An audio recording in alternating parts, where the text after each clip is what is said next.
You know, today the River Valley Regional Food Bank donated more than 38,000 pounds of cat and dog food to animal rescue shelters in Fort Smith. So they do a lot of great work for human beings and animals. The distribution will help local shelters keep rescued animals fed. The local shelters will also give you free pet food to take home after rescuing one of the animals. Here, we want to take a look at the latest numbers right now. Let's start with Arkansas. So 61 more people were admitted into a COVID unit. That pushes hospitalizations closer to 1,000 tonight. More than 620 new daily cases were added. Sadly, 23 more people have lost their lives to this virus. Active cases did drop, though, by 650. Tonight, FEMA is expected to be in northwest Arkansas and the River Valley this week to assess the damage from last month's severe flooding. We want to bring in 4029's Robert Sir. He's joining us live tonight. And Robert, the damage in some places is still pretty visible. And Fayetteville police arrested a man who they say fired shots at a car in a parking garage. This happened, they say, on June 13th on Dixon Street.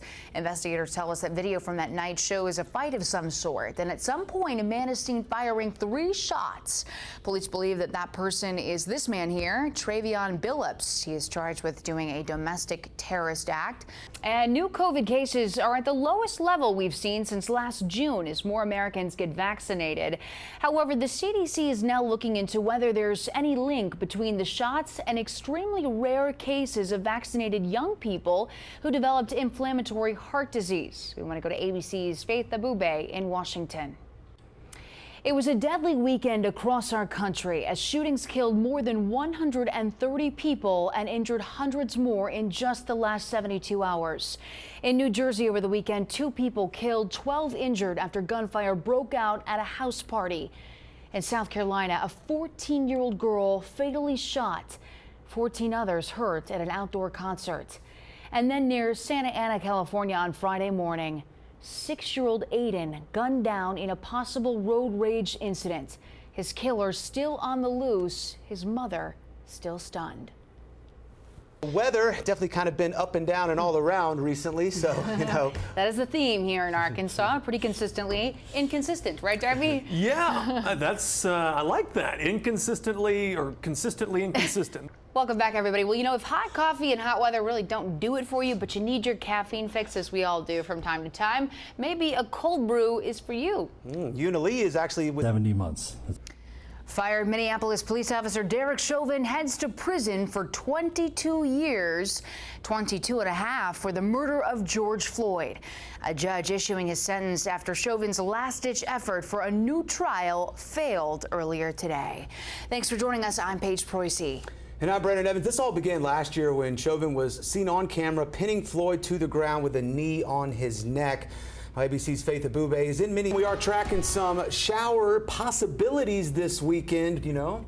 Yeah, so Darby, thank you. It was an explosive day of testimony in the murder trial of a man accused of killing a 2-year-old little girl in Van Buren. We want to bring in 4029's Matt Rains. He's joining us live right now with more on what the child's mother said about who she thinks is responsible for her child's death. Well, tomorrow is the 17th annual NWA Pride Parade, and some roads in downtown Fayetteville will be closed off to traffic, just a heads up. So East Avenue between Meadows Street and Dixon Street, and then Highland Avenue between Dixon Street and Lafayette Street will be closed starting at 7:30 in the morning for parade staging. The parade actually starts at 12 p.m. It will proceed west on Dixon Street to University Avenue. Side streets along the parade route will be closed and reopen as the parade progresses there. A lot going on this weekend. Yeah. Well, River Valley Regional Food Bank, it is partnering with local pet shelters, Paige. Yeah, in just a moment, we'll tell you how this can benefit animals in need. Our COVID coverage, we have seen another day of higher than normal cases. Yeah, let's take a look here. So more than 300 new COVID cases in the last 24 hours. Active cases rising, nearing 3,000. They're up by 61 today. Hospitalizations also nearly 300. 9 more patients admitted in the last day. The state is reporting 3 new deaths. On the vaccination front, the percentage of fully vaccinated people is on the rise, though. So now at 41.21%, the number of partial vaccinations is on the decline. That's falling to 9.34%. And tomorrow you can actually get your COVID-19 shot at the Mulberry Blast Festival. The Arkansas Foundation for Medical Care and the Arkansas Department of Health are administering the Johnson & Johnson vaccine. That's the one-shot dose. And between 11 a.m. and 6 p.m. is when that's happening. It's approved for people 18 and older. Power outage. Look at this right here. You see traffic backed up. I believe this is footage around 8 this evening. Yes, 8 this evening when Arkansas State Police were working an accident, they say, south of Weddington. That Weddington exit there. No one was hurt, they say. This is video of that backup, though. You see how expansive it is. We also know tonight SWEPCO is reporting more than 5,000 customers are without power. And I know Darby's actually doing his Facebook Live prior to the show, and some viewers were writing in saying that they're still without power tonight in Fayetteville in particular. So not a great night to be without your air conditioning. Whew. Yeah, and we'll have to see exactly what is causing that, because we know it's hot out there right now. I mean, it's just extremely hot. And Darby, we'll check in with you then. Well, as congressional hearings into the January 6th Capitol riots are set to begin tomorrow, tonight an attorney representing one of the 3 men from Arkansas who is facing federal charges says that the hearings are highly inappropriate. 4029's Brett Rains is joining us live tonight with why. We also know Oklahoma Democrats are calling on the governor to reinstate the Oklahoma COVID-19 emergency declaration. House Minority Floor Leader Andy Fugate says, in part, quote, once again, the governor is AWOL when leadership is needed. Our hospitals are again diverting emergency patients. Oklahomans deserve action and to protect lives and the state economy. The governor's office says that his position has not changed since Friday, and he doesn't plan to declare a state of emergency anytime soon. Certainly a lot of follow-ups to be had. Jamie, thank you. Also, we want to move to this tonight. Crews have paused their search for a 27-year-old woman who they say fell off of a boat into Beaver Lake. We want to bring in 4029's Emma Claiborne. She's joining us live right now with the latest on the search. Today, President Joe Biden in Brussels. He was meeting with leaders of the NATO alliance. This all comes ahead of his summit with Russian President Vladimir Putin later in the week. Tonight, we have ABC's Karen Travers. She's traveling with the president. And we've been watching coronavirus numbers climb over the past several weeks. To put this surge into perspective a little bit, we want to take a look at the recent biweekly trend. So COVID-19 activity in Arkansas, you see here, has risen significantly over the past month. And these are the reported numbers on every other Tuesday. So this dates back to April 20th. You can see that they were somewhat steady, around 1,500 to 1,800 before climbing to more than 15,000 today. Now, we are seeing a similar spike in hospitalizations, and this is what is so concerning right now. Those numbers were steady around 200 before moving up to today's 1,025. That puts a lot of strain on our healthcare system, including 23 children.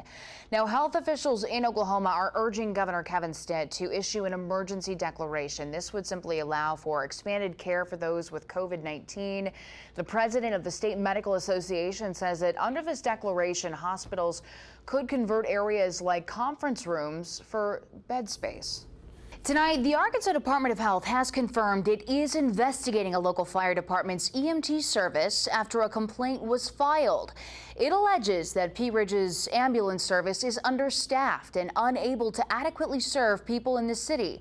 Tonight, I spoke to the man who filed the complaint, who also happens to be an EMT with that department. I also spoke to city leaders who say they're taking action.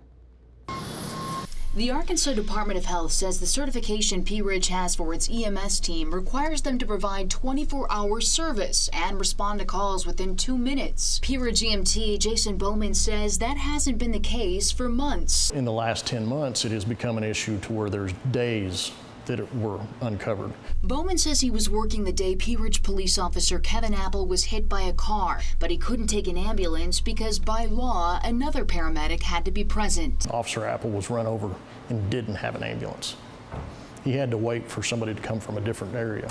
Bowman says he doesn't believe having to resort to another city's ambulance service that day made a difference in Officer Apple's death, but it could for someone else. The Rogers Fire Department says it was dispatched that day through what's called a mutual aid agreement. That is for when your ambulance is already currently on a call or something like that. It's not to cover you while you don't have staff. Bowman says Fire Chief Jared Powell instructed his employees not to notify Central Communications when they didn't have enough employees to cover their shift. If we don't have staffing, we call CENTCOM and say, hey, we're out of service. And so that automatically rolls that call that comes in to the next service. So by them saying don't call it in, that's trying to hide the fact that we don't have coverage. We asked Powell for a response, but he declined to comment. The mayor did react to those accusations. No, I don't. No. The fire chief, the interim fire chief, is he communicating any problems to you? No. So he said everything's taken care of.